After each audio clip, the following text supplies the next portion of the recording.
আচ্ছা শোনো, এখন তোমার সাথে আমার সম্পর্ক থাক বা না থাক, তাতে আমার কোনো আফসোস নেই।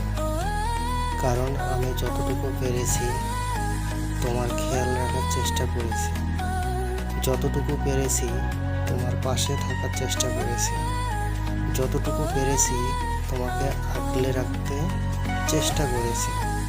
আর তুমি শুধু চেষ্টা করে গেছো কোনো এক বাহানায় আমাকে তোমার থেকে দূরে রাখার। আমি সর্বস্ব দিয়ে তোমাকে মানানোর চেষ্টা করে গেছি, আর আজ আমি যাই বলি না কেন আমার কাছে নাটক ছাড়া কিছুই মনে হয় না। তবে আজ তুমি চলে যাচ্ছ, এতে আমার কোনো আফসোস নেই।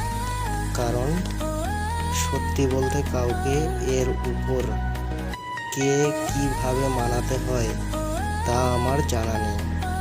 অভিনন্দন তোমাকে তোমার করা এই অযথা দূরত্বের জন্য।